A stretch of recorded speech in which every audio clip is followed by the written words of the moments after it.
everybody. This is Business of Design. You're in the right place. You know you are. You're running a business of some sort: interior design, decorating, staging, styling, landscape, architecture.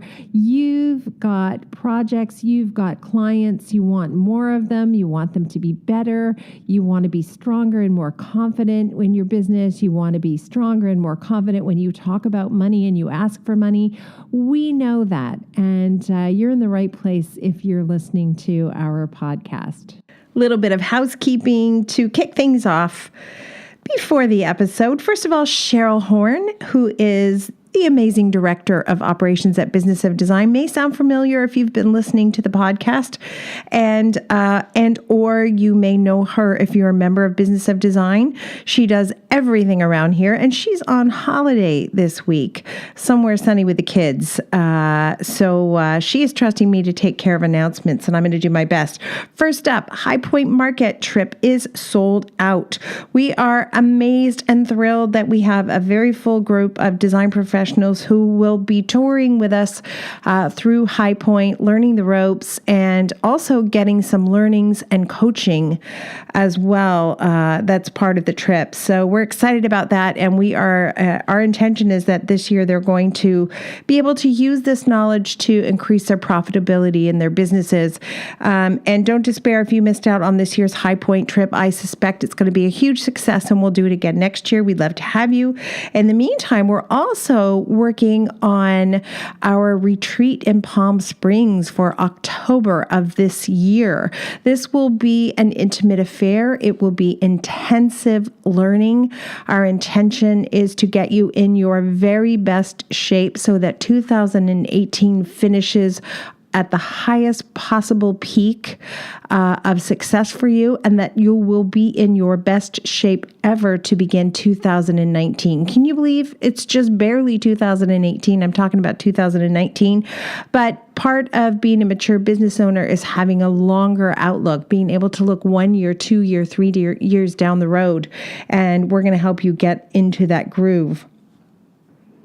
We will be providing more information on the Palm Springs retreat at the end of February. So look for that. We anticipate that trip will also fill up very quickly, and we want you there.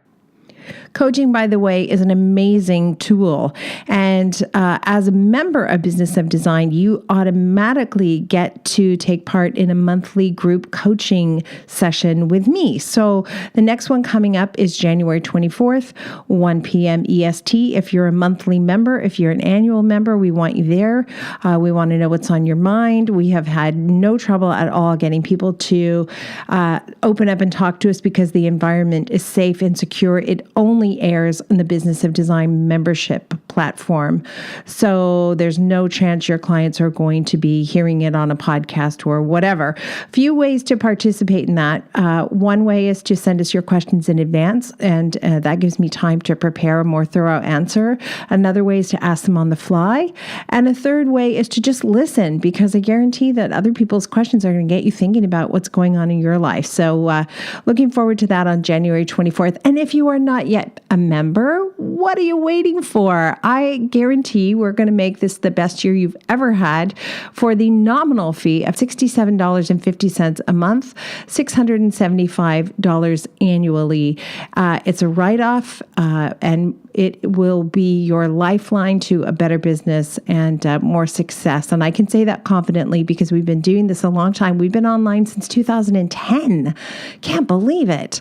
We have more than 100 testimonials on the site if you want to verify that we're really here and we're really producing the kind of content we say we are. And speaking of more than 100 courses you can take. And at the end of every course, you can also ask me a question. So lots of opportunities for you to get one-on-one mentoring and guidance. And we appreciate that you're here. And my last shameless plea is for all of you to subscribe to us and to rate us, if you don't mind, in your podcast platform, whatever that is, Google Play, SoundCloud, iTunes, whatever it is.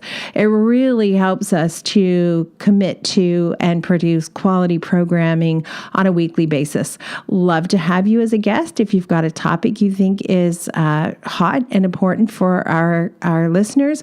Remember, we focus on actionable advice. So we really are looking for every podcast to leave the listener with some things that they're excited about implementing in their business. And this one will be no different, guaranteed. So we're glad you're here. And Cheryl will be back with us next week. And back to the show. We all learn differently. I'm a visual learner, so it helps me if I take notes as I listen to something that's important. Other people absorb what they need just by listening, and they have a strong recall, so they can implement good ideas, even if that's days or weeks after they've heard them. No matter how you learn, though, most of us need multiple points of reference to really get something on a core level. So we listen to the podcast, we watch a video course, we attend a webinar, we ask questions. Maybe we even ask the same question multiple times until the penny drops and that information gets into our bones and we really finally get it. Today, we're going to talk to interior designer LeAnne Bunnell, who recently attended a design conference. It's not the first one she's attended. She's been at all of Business of Design conferences, and I asked her if she was willing to share some of her learnings from that conference, or I guess more importantly, talk about all the ways she grows her knowledge base to create a profitable, award-winning, soul-satisfying company. I share with her during the interview an experience I had where I went to a conference and the speaker lineup was very glittery, lots of celebrity designers, which is fun. And all the designers were there looking adorable and cute, and that was fun. And one of the speakers I was really excited to hear was going to talk about how social media kind of made his career. And as he started to share, he shared that his very first design client was none other than Cher. And at that point, I realized social media didn't make his career. Cher made his career. I mean, when your first client is Elton John, you don't need Twitter so much to do your work for you. And I realized then that, not all conferences are created equal. Not all topics turn out to be something I'm going to be able to use immediately in my business.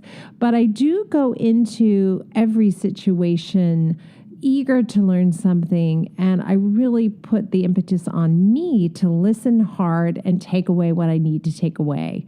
And I think that's one of the reasons LeAnne's business has been so successful. I mean, you can go to a bunch of different conferences, you can take all the courses you want, but ultimately, if you're not really an active participant in the learning and then you don't go and implement, nothing is going to come of all that learning. So she's going to talk about going to conferences, attending Business of Design courses, business coaching, going to High Point and listening to the speakers there. She's going to talk about lunch and learns and learning from vendors and suppliers, all the different ways that you can grow your knowledge base and put that information to good use to build the business and the life that you desire and deserve. So looking forward to hearing your feedback on LeAnne, because she's a wonderful, amazing, lovely woman, and I know you're going to enjoy this podcast. Welcome to the Business of Design podcast with Kimberley Selden. Brought to you by Business of Design, a coaching community for independent designers like you. We all know design matters. At Business of Design, we think designers matter too.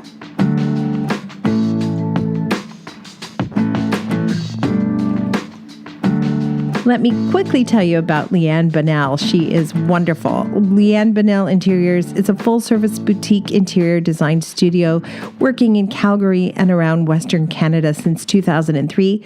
LeAnne and her team pride themselves on strong relationships and creating spaces that resonate with the clients they work with.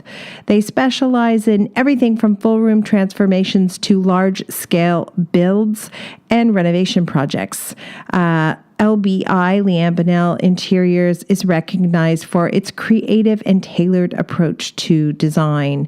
And LeAnne says that we believe you should love where you live every day. We believe you shape your home, and in turn, your home shapes you. We believe in luxury and indulgence, and that means different things to different people. We believe that it's never wrong if you love it. We believe in candlelight, fresh flowers, and pillows. And I think you're going to believe in LeAnne Bunnell. Let's meet her now. LeAnne, how are you this morning? I'm fantastic, Kimberley. Thank you. How are you? I'm good. Where are you calling from? I am calling from the comfort of my own home here on a wintry day in Calgary. In Calgary. Okay, awesome. Thank you for taking time to do this. Where do we even start? I mean, you're like me in so many respects that we both feel very committed to learning as much as we can and creating a business that thrives and is profitable and is soul satisfying. Let's put it that way, soul satisfying. We want our clients to be happy, but we want us to be happy too. We want our staff to be happy. So I'm dying to hear about some of the ways you have dipped into education for yourself on this journey. Great. Yeah. I think for myself, it's been one of the main motivators for me to continue doing this work is that we're always exploring new ways to do things and trying opportunities to make our business better. And that's really what gets me out of bed in the morning. Okay, so where can you think back to a moment where a big light went on? You heard something that got you thinking, wait a minute, you mean there are other ways I could be doing things in general? Because I know for me that was it was like an epiphany, like, whoa, what? You don't have to do it this way? You know? Do you remember that early moment, what that might have been? I absolutely do. And I refer back to it a lot in my business life. I remember sitting in a Business of Design conference course with Marisha, talking about getting to know your P&L. And for myself in my business, I had decided that I just didn't understand. I didn't know what it meant. All the glossary of terms didn't apply to me. And I paid someone to look after that, my bookkeeper, my accountant.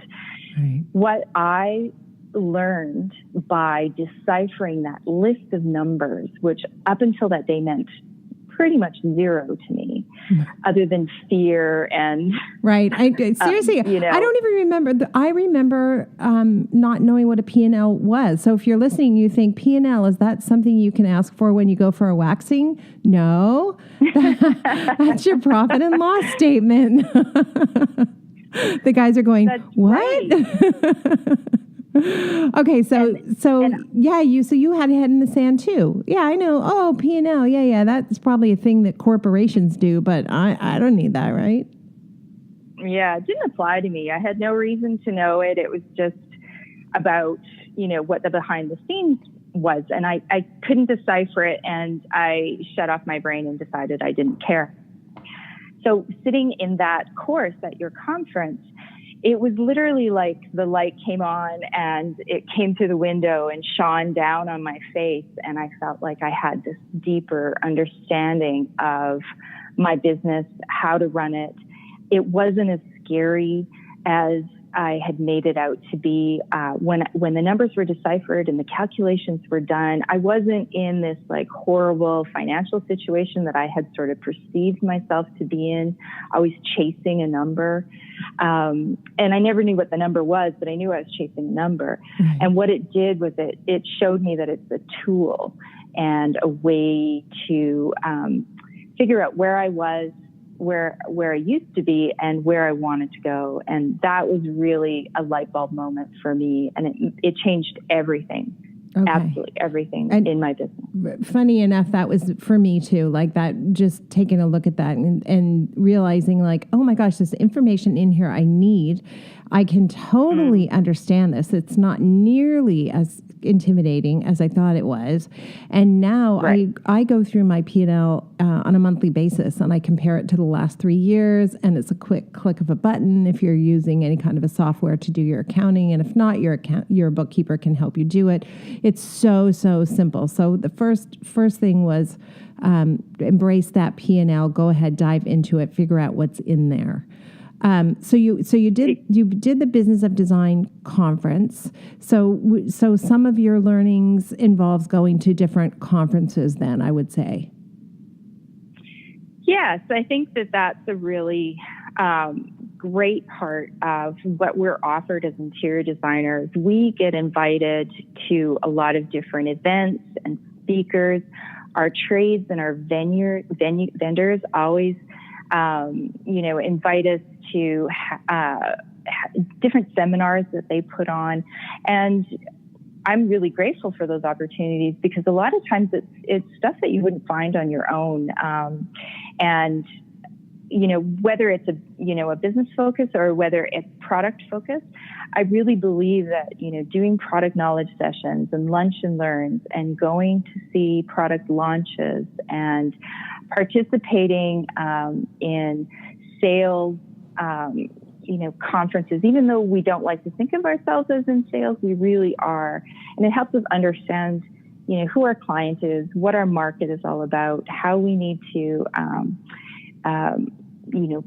anticipate difficulties and how we need to find solutions for them. So for me, I find that we have a lot of opportunities, and we just need to make sure that we're taking advantage of them. Right. And I think also, I know when I go for a product learning, sometimes I think, oh, yeah, I've been to a million of these, but I never fail to walk away with some new bit of information. And invariably, the next project I'm on, I'm able to say, oh, wow, I just did a 3-day learning event with Wolf, and I know all about their range. So I'm happy to talk to you about it for your kitchen project. And then, it puts me as an expert in front of my customers, which is what I want to be. I want to be an expert for them. So I don't want them to know more about a product than I do. Exactly. And I think that that's one of the most important things that I find. I'm educated by my clients on occasion too. They'll come to me with something that they found or a friend has mentioned and they're curious about. And I make sure that I let them know I'm unfamiliar. I'm going to join you on this learning journey, and I'm going to figure out all this stuff. I'll find out someone who can help us. And a lot of times, that's what I really find a benefit is knowing who you can go to find the answers to the questions as well. So making sure that your roster of vendors and trades is strong, and that they know that you'll call them and say, hey, this is something that I've just heard about. Can you walk me through this? And I think that that's, again, one of those opportunities that we have to learn in our business that allows us to grow. We can't always bill for this time. The learning curve is always sharp. We're always chasing new ideas, and technology changes on a really fast scale. And but I think that really makes our jobs fulfilling and interesting. And I used to have an employee who I still quote her all the time, but she always says a day's wasted if you don't learn something. And I really feel that. I feel that if you can't pick up, even a nugget, even the worst course, conference, anything. And there have been a few. My life, I learned something. There have been a few, yeah. I've learned something. You can take away something from anything. And maybe it's not life-changing, and maybe it is. But regardless, as long as it's something that you can apply or refer back to, there's always something that you can take away from an event or an experience. That's true. If you're going to a free lunch and learn and it's not an amazing learning opportunity, you can take away something. If you're plucking down a couple $1,000 for a conference and it's not good, that's really another matter altogether. So, of course, the impetus is always on us to try to learn something, and then, make sure that you're telling everybody which conferences are good and which conferences aren't good, and which learnings are good and which aren't. They're not all created equally. And there were multiple times when I thought, gosh, I would really like to have my money back, but more importantly, I'd like to have my 3 days back. So, yow. Hands up for that one. Hands up for that one. Yeah, we won't name names, but if you talk to us privately on Facebook, we'll tell you which ones to avoid. That's for sure.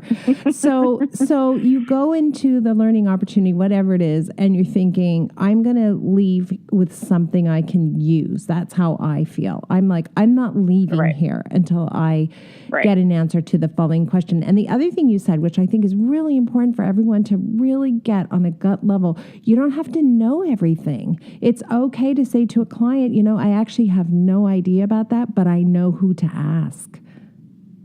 Yes. And I think I've been in that situation before where, we work with some very tasteful and savvy and fashionable and technologically advanced clients. And for me, I try to keep up, but there's always something new. So we always try to find out, well, who can help us? Our contractors are just our best sources. We always ask them, it's like, we're facing this problem, or our client is asking for this. Do you have someone we can talk to about, this particular type of home system, or this, we have a client who's currently interested in the Tesla roof panels. And I'm like, oh my gosh, so not in my realm of knowledge, but I'm super curious about it too. And what do we have to know? And how does that affect our electrical plan? And how big is the battery? Like, do we have to plan a space for these to set? So there's so many questions to go along with that. And it kind of floats my boat a little bit. I love to learn new things and to figure out, not just for this project, but the next projects as well. Right. And you're in a position where you can really implement some of this stuff because you have all your systems and processes buttoned down back at the office. So if you're just listening and you're thinking, oh, I can't even get through the day, let alone think about a Tesla sunroof, we both remember what that feels like, that overwhelmed. Oh yeah. I can't do this. Why am I the only designer in the world who sucks at this job? Why do my clients hate me? I remember those days so much. And then once you start getting those processes in place, it frees up so much energy where you can learn something, where you can be creative, where you can go on a trip and get inspired and bring that back to your projects. But none of that can happen until you have those systems in place. In my opinion, none of that will happen. And I agree. And I think the other thing is accepting that you don't and can't do everything, and relying. If you want to grow your business, you need to rely on other people. And as hard as that is, and as difficult as that is, especially when you've created this, baby, this thing that you've, nurtured and you want to grow. Mm-hmm. But at some point, in order to give you that freedom, you really do have to employ other people in your business, and whether that's on a contract basis or an outsourcing basis, in order to free up that time. And that for me was another, aha moment in my business, was what adding staff can do for me. Right. But my experience of adding staff is it was utterly useless until I had systems, which it sounds like chicken and the egg. What are you telling me, Kimberly? But the fact is I had really good people come work for me, and I was so overwhelmed, I couldn't even explain what I needed from them. So they end up being glorified coffee chasers and library cleaners. And could you mind picking up lunch for everybody? And, that was an expensive gopher. So once I had those systems in place, though, and I had my operations manual, and I could say, this is the task, step by step. Here's how you do it. Here's how you're going to succeed at this job. Now I have people who've worked for me 10, 12, 13 years, and I don't see any possibility of us not working together, because it's just, we've got a groove going on, but you need those systems. So it is a bit of a chicken and the egg. I agree. And I think the coming from this business and this industry, I think most of the designers that I meet are very, very similar in a lot of ways. I'm not going to use the word, OCD, because that's overused, but I'll say that we have high expectations and standards that we want to meet. And a lot of times the reason that we don't get staff is because it takes us longer to explain what we want to have done than to do it ourselves. So we just push them out of the way and say, yeah, go get coffee. I'll just do it. Exactly. And that is, a reality, I think, for everyone in this industry. And that is a big hurdle to get over. The other thing I found is that if you don't have to have a 75-page rule book, you just need your basics. And you need to have, an understanding of your business and how you want things to roll. And you can build it as you go as well. So I think for my systems and the way I implemented them was I add something every day. And, when you said that about, having your staff being glorified coffee runners, it twigged something in my brain. And I just wrote a note saying, I need to add this to our policy binder, which is like, we need to figure out how we can better use our interns. We had an intern this year, and while she was great, we just had difficulty utilizing her. And she did turn into, she cleaned out the warehouse, she, sort of thing, she did some spray painting, and, things like that. Anything that we couldn't, think of what to do, we set her to some menial task. And in the end, it's not really satisfying for you or her, better, right? No. Like she didn't get anything out of it either. Yeah. No, exactly. So I just made a note. It's like, we need to actually figure out how to enroll an intern and what tasks they're going to do for us on the daily. And so we'll add that to the policy binder now. Okay, so let's take 2 steps backward, because I realize we're sitting here going, yeah, well, you need systems. And there are people listening who are going, huh, what systems? So here's the thing. I didn't start with 15 steps and 500 systems. I started with nothing. Right. So tackle that thing that is making you crazy. And I would say for a lot of you, it's going to be get your intake process figured out, how you answer the phone, how you sign people up for the consultation, what you charge for the consultation, what happens at the consultation. Get that figured out and written down. Then when it comes time to tackle the next thing, what's the next thing that's making you crazy? For me, it had to do with billing clients and getting paid.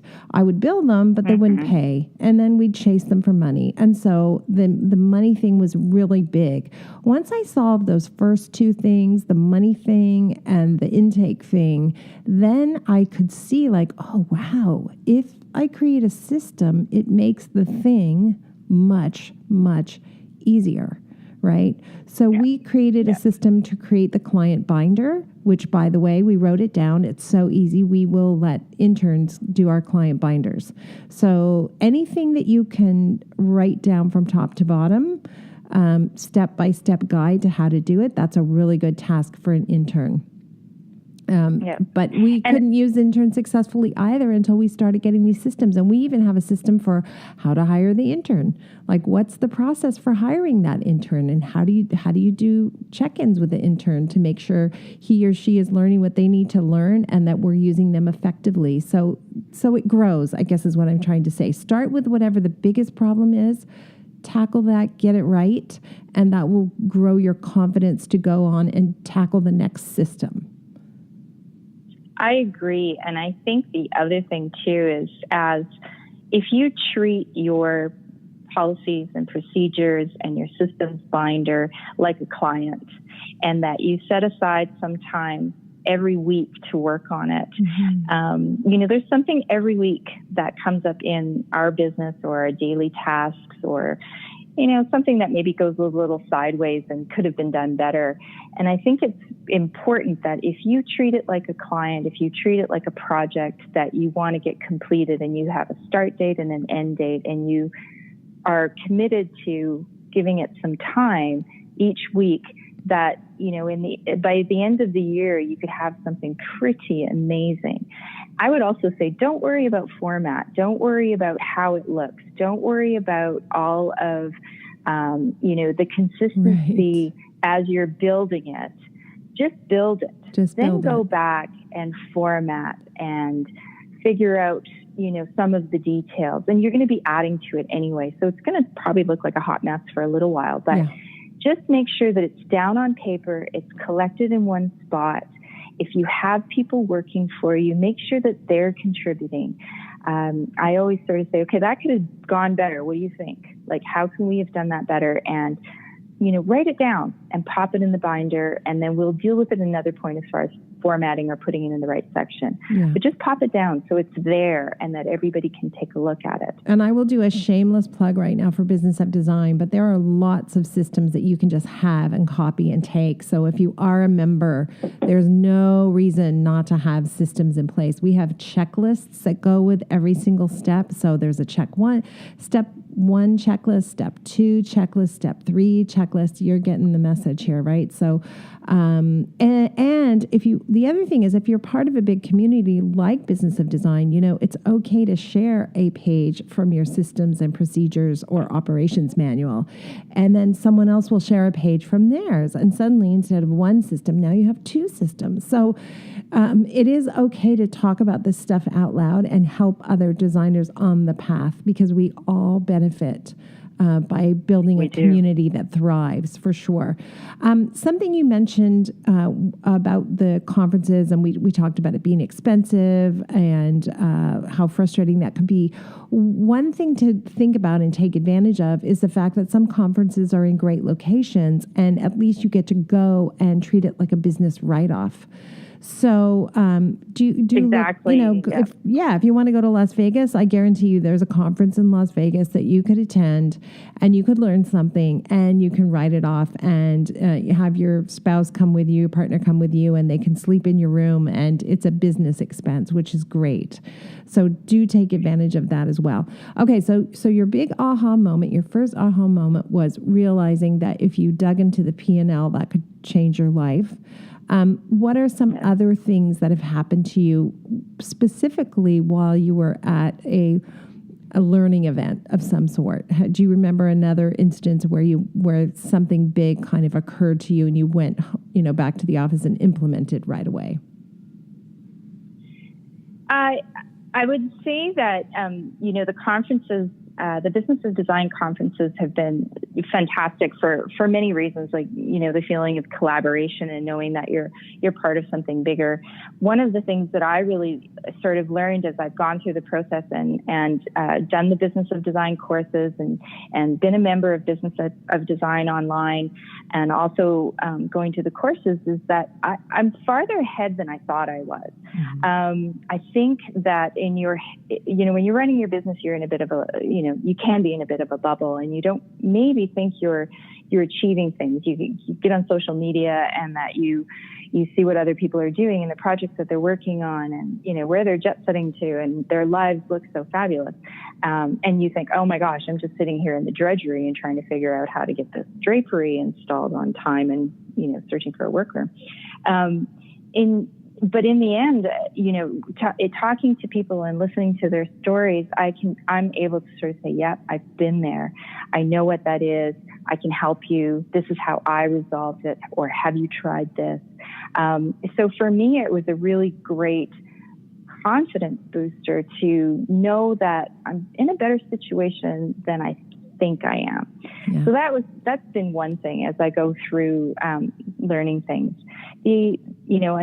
Another big aha for me has been that you don't have to go it alone.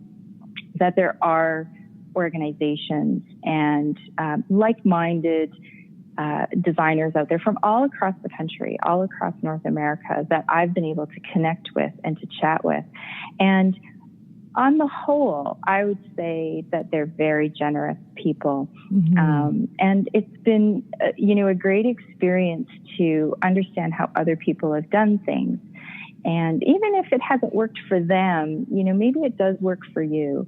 Or maybe you've tried the same thing and we've had different experiences.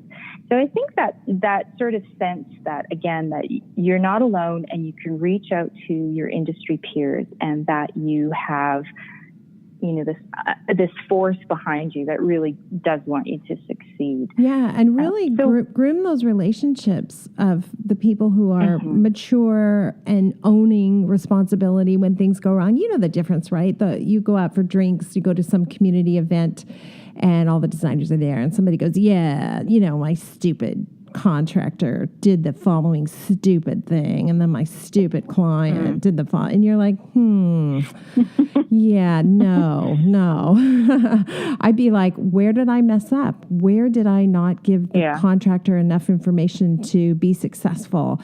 Where did I not give the client enough reason to trust me and let me handle this? Like, when something goes wrong, if you'll get in the habit of saying, something went wrong, so that means it was my fault somehow it was my fault, you can work backwards and figure out where the gap is and fill the hole, right? But if it's always somebody's fault, if it's always, that idiot, that stupid person did this to me, you're doomed. You're just doomed. So surround yourself with people who are really owning responsibility. And it's not a great day to go through, these hours at work where you're surrounded by people who I called it converplaining, where people confuse complaining with conversation, and all it is just a litany of bad things that happened and terrible things and what other people did to them and not right. And it does become a little bit, it's boring to me too. So I'm always like, oh, well, do you do complete spec sheets? How do you ask for a quote request? Like if they didn't quote something, did you ask for it? I do believe that you need to find your role in everything and figure out how to do it better, not to beat yourself up, not to play, oh, poor me, or the blame game, or I suck at my job, but to really figure out, okay, well, what can we do next time? How can we make a change? And I will say having that systems binder in place is great motivation for trying to figure out where those gaps are in your processes. And it gives you a good idea in, once it's all laid out, that you can sort of identify it really easily when things do go wrong or sideways on a project. Yeah, and it's such a good thing to go back to. And sorry, there's just always a little bit of a gap when we're doing the podcast over technology. Yeah. Sorry about that. It's a nice thing to go back to as well, because you do see that you've come a long way. If you want to see if you're making progress, look backwards. Right? If you're always looking forward, you can't tell how far you've come, but look backwards, and that will be a really strong indication of whether or not you've made progress. And you probably, LeAnne, because you have staff, you have people who work around you all the time, you probably can see a change in them too. Like I noticed my staff became strong and empowered, able to make decisions, able to talk back to me, able to say, no, Kimberly, that is not what we wanted to do. Do you remember this happened? I'm like, oh, right. Like often, frequently, most of the time when my staff pushes back, they're right and I'm wrong. And so I've had to realize that I'm now working with peers. I'm not working with people that I boss around, but I'm working with people who bring a lot to the table. Yes. And you really do have to check your ego.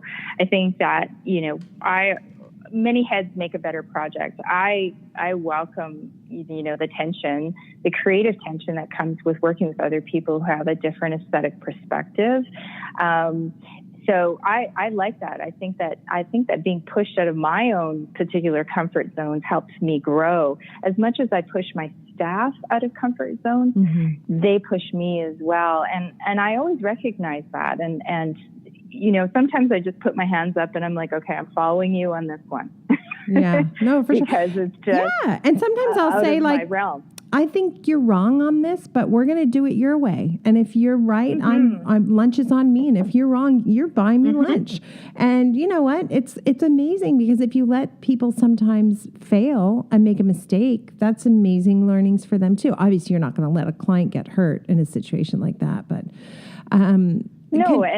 And I think that that's one of the things that I learned. I just had my yearly review with one of my designers who works for me. And the biggest thing that I got from her review, after her first 3 months and her review after a year, was the amount of growth that she showed in so many areas along the way. And I think it has to do with, again, just being comfortable with them, taking the lead in certain aspects of a design project. And for myself too, it taught me to trust and taught me to know that her skills are beyond, where I had thought they would be. And she's just, she's just done a really great job in the last year. So that makes me feel good as an entrepreneur too. Yeah. And you realize like, wow, I'm earning this money, but I'm also helping other people earn money. And I know in our office, people have gotten married, they've bought homes, they have babies. And I look and I think like my clients are funding all of that. Like all of that is being funded by the wonderful people who hire us. So you get all kinds of good feelies when that starts to happen. But you gotta do the hard work up front and get those systems in place. I want to ask you about High Point. We're going to High Point as a group, April 13th to 15th. Everybody goes to High Point and you're like, because of all the product, and it's so fun and you can buy stuff and you get all shopping and wearing your heels to the parties and all that kind of stuff. So there's that. What about learning? What can you do at High Point to really learn something? Well, I think what High Point offers beyond, looking for products and trends and new vendors and all the beautiful inspiration that you get from these showrooms and all the efforts that these suppliers put together for the market, is that there's so many opportunities to, have some business learnings and to hear people talk. There's oftentimes well-known designers or celebrity designers, if you want to use that term, who speak, and there's always something that you can gain about learning from someone else's either process or journey. And I think that that's something that can be inspirational. It can be aspirational. I'm not there yet, but that's where I want to go. Wait, what do you mean you're not there yet, but that's where you want to go? What do you mean? Are you talking to LeAnne, personally, or you're talking about you're in the audience and you wish you could have the $12 million penthouse? Yeah, that would be me in the audience. Lots of times you go and you hear designers speak, and they talk about their processes and they talk about their projects that they've worked on. It can be sometimes a bit of a show and tell, which is inspiring to say, one day I not only want to do someone's penthouse, but I want to do their yacht and their plane as well. And I think that that's, something that you can have in, maybe it's not top of line of your goals, but maybe it's something that just sort of sits there and sort of says, hey, this is possible. This is something that someone else has done, and it's possible for me if that's really the goal that I want to achieve. Sometimes it's just great to sit and do an ooh and ah. Mm-hmm. And then sometimes you go, okay, well, I did, my client's home in the city, and I've done their country home, and now they're downsizing, and I'm going to do their condo as well. So, it's a bit of a comparison, maybe not at the same level, but in your sort of realm and your experience, then that is something that says, it's a great achievement for a designer to have that many projects with one client. Yeah, for sure. And it's okay to set an intention too, right? To say like, wow, I have never done a yacht. I think I want to do a yacht. You know what? I do want to do a yacht. I want to do a yacht. I'm going to write that down. Like sometimes you just hear that speaker and you think, why not me? Why not me? We've got water where I live. Let's do this. Yeah, exactly. We don't have water here, but we can dream. But your Florida might be in Los Angeles, or your client rather might be in Florida or Los Angeles. Like, you know what I mean? I remember specifically thinking, hey, wait a minute, I want to do a client who lives far away. Never occurred to me before. And I'm telling you, we made that intention at my office, and it was not even 1 year later we were doing a client's condo in Florida. So I'm like, okay, this is cool. And then you realize like, well, it's not that fun actually to be on a plane all the time. And like, it's a great bragging tool. And now we've done it quite a few times, and I will not say no to a customer who I've worked with before. Like, my rule is if I did their home, I did their condo, and now they're buying a place in Florida and they ask me, I'm saying yes because it's the right thing to do. But unless you set that intention, it might never happen. You might never make that appear in your life, I guess. So when you go to High Point, you sign up for events like at the theater, and then there are showrooms that also have events. They might have a speaker. So do you kind of do you have an itinerary that you do for yourself? Well, I think it's always good to look at the schedule and see who's speaking. So whether it's High Point or IDS or IDS West, take advantage of the talks that are offered, whether it's from an international designer who has a great reputation, or an architect, or perhaps it's a business specialist. Maybe it's someone who knows a lot about internet marketing, or maybe someone who knows a lot about servicing your clients. And I just think there's a lot of opportunity to take in the speakers, have a good understanding of where maybe you need some help in your own business, and then focus on what you can gain out of your 3, 4, 5 days. Not just looking at pretty things and going to parties, right, but also really where you can have some really strong takeaways that you can implement in your business. Yeah, and even better if you can take your staff. Oh my gosh, yeah. I will actually I'll always have something that I can write on, and I will write down a takeaway. And then my job when I get back to the office is to implement, because you can take away a lot and think, oh yeah, that's great. And then you go back to your real life and you never implement. So make sure to make note of things that seem like a smart thing to do. And then when you get back to the office, save some time, make some time to discuss those things with the people around you and start to implement. I want to just tell you, this is so funny. I went to this one conference. It was on social media, and this is maybe 5-6 years ago. And, it was the big like SEO and all that kind of stuff. And there was this quite a well-known designer who's done some huge projects. And his talk was all about social media, how it made him. But when he started talking, his first client was Cher. So at that point, I'm like, really? You think Twitter made you? You don't think maybe it was Cher? But okay, like, I was just like, okay, you're adorable. Your projects are adorable. Like, come on, seriously. So, there are times when you go to a talk and you go like, I'm calling, BS on that one right there. Anyway, if you can get someone like Cher to be one of your clients, you'll be fine on Twitter. Don't worry about it. But the point is you're an active, this is what I'm hearing from you, LeAnne, you're an active participant in the learning process. You go to get something, and your intention is to come away with something you've learned.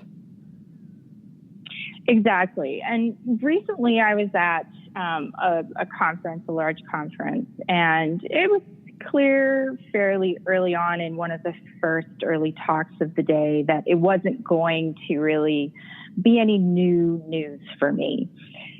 So rather than being, upset and disgruntled and sort of, feeling cynical about the whole event, what I did was I translated into, these are all really good reminders for me to go back to my core values, my mission statement, all of the things I've already done the work on, which is what he was talking about developing, which I've already done. And to sort of have these little reminders and sort of say, okay, well, let's take this back. What can I do with this now? And I realized as I was sitting there and sort of reminding myself of where my purpose is in my business, is that I don't think my staff has a really good understanding of all this. I need to develop a process, again, back to our processes and systems, so that they have an understanding of what my goals are for my business, what my goals are for them, what my goals are for every client that walks through the door, and how we treat them and how I want them to feel. It was a really good reminder that I was so busy training them to do the work that maybe they don't know why they're doing the work. And after that, I set aside a full day of scheduled an offsite with my entire staff just to review that in depth, so they had a really good understanding of how they contribute to this end goal. Yeah. So smart. And you're right. The staff needs to be drawn into the idea, and then they contribute so much. You know, I remember when we were sitting in a really crappy office, and my staff did a Design for Living kind of a vision board event, and they decided we needed a new swishier office. And I'm thinking like, no, this office is cheap. And in fact, it was free. It was it was an office in my husband's building. And I'm like, there's no way I'm moving and spending a lot of money on rent when I don't need to. And, you know, less than a year later, boom, we're opening our own office on a big street. And you know what? The customers came to support that endeavor, and we made more money than we ever had before. So it's really important, I think, to wrap those people in there. And you're right. Once you've plunked down the money and you've gone to a conference that's a stinker, and like I said, you can reach out privately to LeAnne if you want to know which one. But I do think we should be telling each other when we've spent money on something that was lousy, because, you know, a lot of other people will follow and spend money on that lousy thing. I remember years and years ago sending away for some cassette tapes from an interior design firm, like how to run your business, kind of was like, wow, this is amazing. It was like $300 US, and this is like 15 years ago. I mean, there was not a single thing in those tapes that I could use. And that was, I think it's one of the only times in my life I said, I want my money back. I didn't get it back, but I was really so aware that I had been taken advantage of.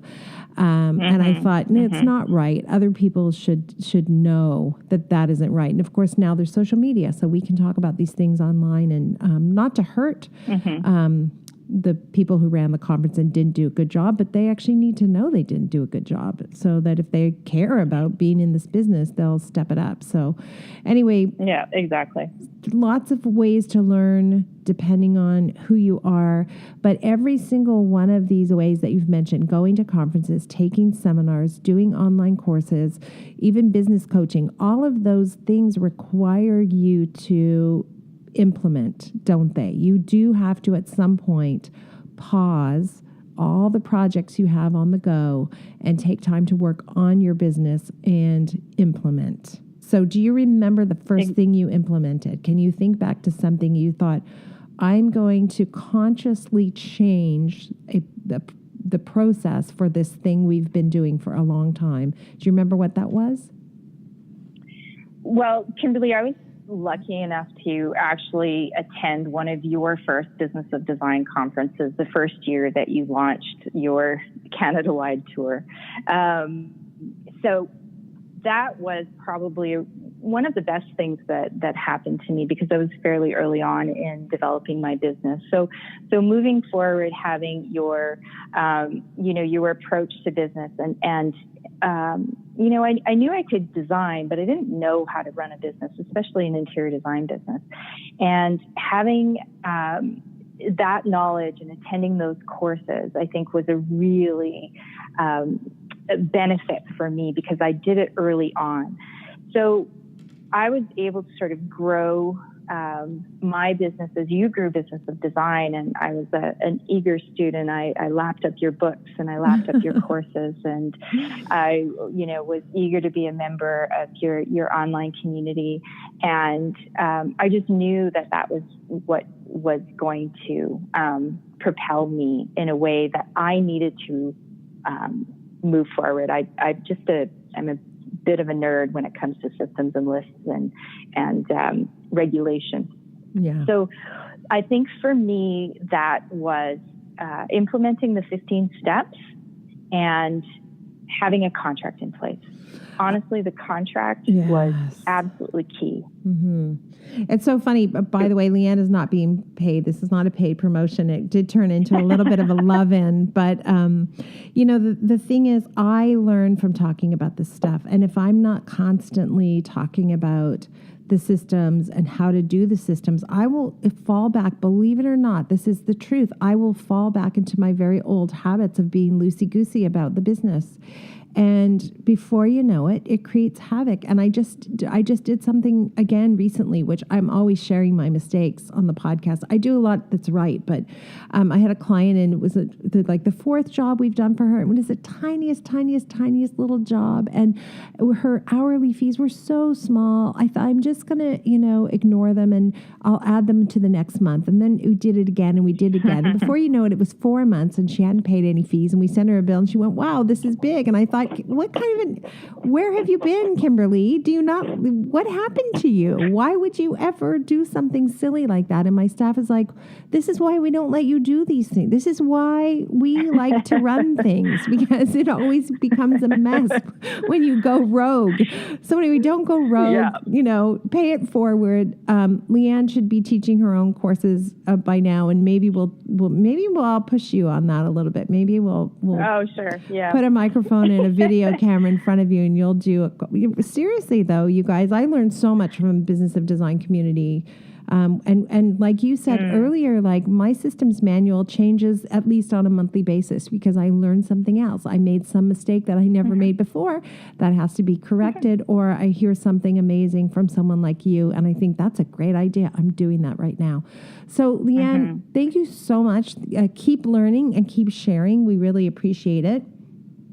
Well, thank you for having me. It's been really great chatting with you. I chat with you anytime, even if no one's listening. Well, I'm not letting you go, though. We do like to end every episode with design intervention. And this whole episode has been full of design intervention, but essentially something that you think is critically important for that practicing design professional who's listening in, a bit of advice, a moment of clarity, something that you would tell them, like, you really need to implement this.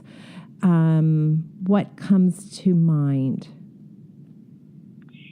I think initially is planning your day and planning your week.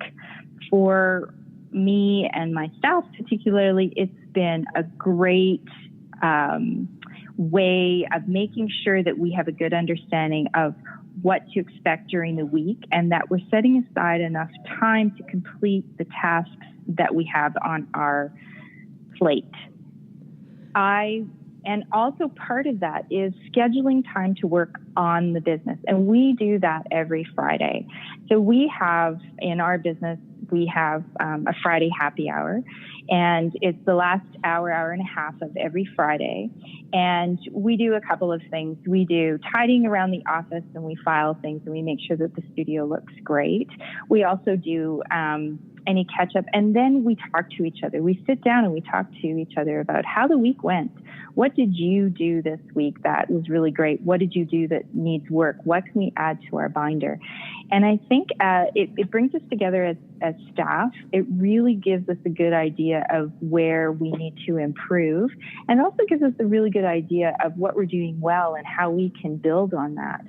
So you need to set aside time not only for your projects, but also for your business. And oh my gosh. That way you're so not good. feeling rushed. I love that. Friday happy hour. That's so fun. We have Tuesday top line, but you have Friday happy hour, which sounds like way more fun. You are welcome. There might be one. You're welcome to come back anytime, any topic. You pick it. I know you have lots to teach. And thank you so much for giving us your time today. It was very generous of you. And I hope this is an amazing year for you and your team. Thanks, Kimberly. And same back to you. Thanks so much for having me. Oh. At Business of Design, we know it takes more than hard work and talent to successfully run a professional design firm. There are proven business strategies that can solve your immediate business challenges and transform your life. Don't try to do this alone. Join today and you'll have access to more than 100 video courses, plus access to Kimberley Seldon as your mentor and guide. Unlike traditional coaching, which can take years to produce tangible results, BOD is a fast track to immediate results for independent interior designers, decorators, architects, stagers, and landscapers just like you. Monthly membership is only $67.50. Annual members save 2 months and have access to Kimberley's contracts. What are you waiting for? Together, we will achieve extraordinary results. Start today.